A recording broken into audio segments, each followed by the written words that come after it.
Hello అండి, అందరికీ నమస్తే. నేను మీ ఐసా00. అయితే వైసీపీ పార్టీ ఎంత చండాలమైన పార్టీ, ఎంత నీచమైన పార్టీ అంటే ఆఖరికి వీళ్ళు ఎక్కడ చేపెట్టినా, కాలు పెట్టినా, ఏలు పెట్టినా కుంభకోణాలు, అక్రమాలు, అరాచకాలే. వీళ్ళ దుశ్చర్యలు ఎంతవరకు వెళ్ళడం జరిగిందంటే ఆఖరికి శ్రీవారి లడ్డు విషయంలో కూడా వీళ్ళు కల్తీ చేయడం జరిగింది. ఇదే విషయం మీద పవన్ కళ్యాణ్ గారు వాయిస్ రేజ్ చేసినప్పుడు, పవన్ కళ్యాణ్ గారు లడ్డులో కల్తీ జరిగిందని చెప్పినప్పుడు వైసీపీ పార్టీకి సంబంధించిన వాళ్ళు రాజకీయాల సౌలభ్యం కోసం ఇలా పవన్ కళ్యాణ్ గారు మాట్లాడుతున్నారని చెప్పడం జరిగింది. లడ్డు విషయంలో ఏదైతే కల్తీ జరగడం జరిగిందో దానికి ప్రాయశ్చిత్తంగా పవన్ కళ్యాణ్ గారు ప్రాయశ్చిత్త దీక్ష చేయడం జరిగింది. అలాగే మెట్లు కూడా కడగడం జరిగింది. అది కూడా రాజకీయాల కోసం వాడుకుంటున్నారని చెప్పి వైసీపీ పార్టీ అనడం జరిగింది. అయితే పవన్ కళ్యాణ్ గారు చిన్న కొడుకు ఏదైతే సింగపూర్లో యాక్సిడెంట్కి గురైతే వైసీపీ పార్టీకి సంబంధించిన రోజా ఏదైతే పవన్ కళ్యాణ్ గారు జగన్మోహన్ రెడ్డి గారు లడ్డు కల్తీ చేయలేదని చెప్పి తప్పుడు ప్రచారం చేస్తున్నారని చెప్పి అందుకే పాపం పండింది అని చెప్పి ఒక చిన్న పిల్లగాడి మీద ఆరోపణలు చేయడం జరిగింది. కానీ ఇప్పుడు చెప్తున్న లడ్డు విషయం ఏదైతే ఉందో ఆ లడ్డు విషయంలో కల్తీ జరగడం జరిగింది. సో అది ఏ విధంగా మనం ఒకసారి మాట్లాడుకుందాం. వైసీపీ అధికారంలో ఉన్నప్పుడు 2019 నుంచి 2024 ఎవరైతే భక్తులు తిరుపతి వెళ్ళడం జరిగిందో, అక్కడ శ్రీవారిని దర్శించుకోవడానికి వెళ్ళడం జరిగిందో, అక్కడ లడ్డు విషయంలో చాలా కంప్లైంట్స్ అయితే అప్పటి ఈవో ధర్మారెడ్డి గారికి అయితే ఇవ్వడం జరిగింది.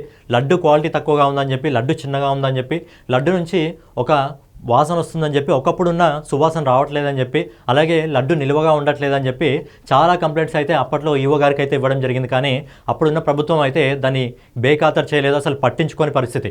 అయితే లడ్డు విషయంలో ఏంటంటే అప్పటి వరకు 50 సంవత్సరాలుగా ఎవరైతే కర్ణాటక నుంచి మనకు నెయ్యి పంపించడం జరుగుతుందో ఆ నెయ్యిని సడన్గా క్యాన్సిల్ చేసి వీళ్ళు కొత్త వాటికైతే కాంట్రాక్ట్ అయితే ఇవ్వడం జరిగింది. ఏఆర్ డైరీస్కి, అలాగే వైష్ణవి డైరీస్కి. అయితే వీటి వెనకాల ఉన్న కుంభకోణం వేరు. అయితే అప్పటి వరకు రాజస్థాన్ నుంచి 60 కిలోల నెయ్యి తెస్తే ₹1,00,000 ఖర్చు అయ్యేది. అంటే యావరేజ్గా ఒక కిలో నెయ్యికి ₹1,667 ఖర్చు అవుతుంది.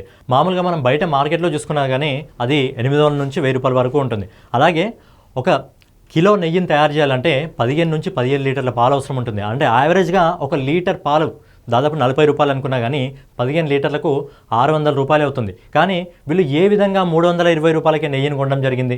అయితే ఎవరైతే వీళ్ళ పక్క రాష్ట్రం నుంచి నెయ్యి పంపించడం జరిగిందో వాళ్ళ ట్రాన్స్పోర్ట్ని పెట్టుకొని వీళ్ళకు ₹320 ఏ విధంగా నెయ్యిని వీళ్ళకి ఇవ్వడం జరిగింది? సో ఇందులో కల్తీ జరిగిందని స్పష్టంగా మనకు అర్థం కావడం జరుగుతుంది.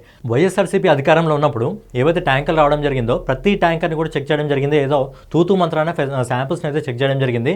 కానీ అన్ని ట్యాంకర్లు ఓకే అంటే ఏదైనా డౌట్ వస్తుందని చెప్పి కొన్ని ట్యాంకర్లు అయితే వీళ్ళు తిరిగి బైపాస్ రోడ్లోకి, అక్కడ బైపాస్లోకి పంపించి అక్కడ సేమ్ వేరే నెంబర్తో వేరే ట్యాంకర్లు అయితే ఏర్పాటు చేసి ఇదే నెయ్యిని ఆ ట్యాంకర్లోకి అయితే షిఫ్ట్ చేసి తిరిగి వాటిని తీసుకొచ్చి ఓకే అని చెప్పి వీళ్ళు ఒక అద్భుతమైన కుంభకోణంతో, ఒక అద్భుతమైన ప్లానింగ్తో అయితే వీళ్ళు అప్పట్లో అయితే లడ్డూనైతే నెయ్యినైతే కల్తీ చేయడం జరిగింది.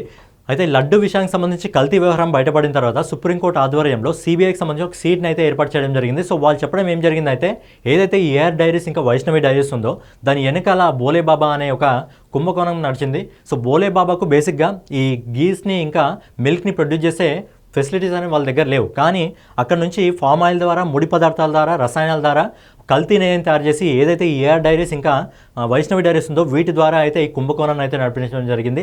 సో దీనికి సంబంధించి రీసెంట్గా ఏదైతే సిబిఐ ఆధ్వర్యంలో షీట్ టీం ఏర్పడడం జరిగిందో ఆ టీం అయితే వెల్లడించడం జరిగింది, వాదనలు వినిపించడం జరిగింది. అయితే ఇప్పుడు మనం ఎగ్జాంపుల్ మాట్లాడుకుందాం. ఇది పార్టీలకు అతీతంగా, ఎందుకంటే దేవుళ్ళ జోడికి రావడం జరిగింది కాబట్టి పార్టీలకు అతీతంగా మాట్లాడుకుందాం.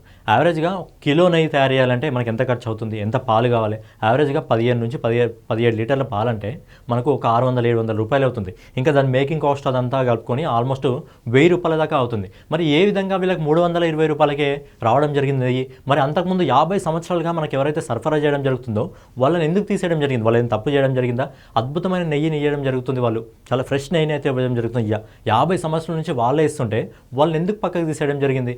అయితే ఏదైతే కర్ణాటక నుంచి మనకు నందిని నెయ్యి రావడం జరుగుతుందో ఆ నెయ్యితో లడ్డు తయారు చేసినప్పుడు గతంలో వైఎస్ఆర్సీపీ ప్రభుత్వం లేనప్పుడు ఒక లడ్డు తీసుకొని పెడితే నీకు 6 నుంచి 7 నెలలు చాలా నిల్వగా ఉండేది. కానీ ఇప్పుడు వైఎస్ఆర్సీపీ అధికారంలోకి వచ్చిన తర్వాత ఒక లడ్డు తీసుకొని నువ్వు పక్కన పెడితే వారం రోజులకే అది బూజు పట్టడం జరుగుతుందంటే ఏ విధంగా వీళ్ళు కల్తీ నెయ్యిని సరఫరా చేస్తారో మనకి ఇక్కడ అర్థం కావడం జరుగుతుంది. గతంలో ఒక వ్యక్తి ఏడుకొండల స్వామి, వెంకటేశ్వర స్వామికి సంబంధించిన 7 కొండల గురించి మాట్లాడితే అసలు అదే కొండల్లో కలిసిపోవడం జరిగింది. మళ్ళీ ఇప్పుడు అదే జగన్మోహన్ రెడ్డి గారు ఏకంగా సాక్షాత్తు ఆయన ప్రసాదం జోలికే రావడం జరిగింది.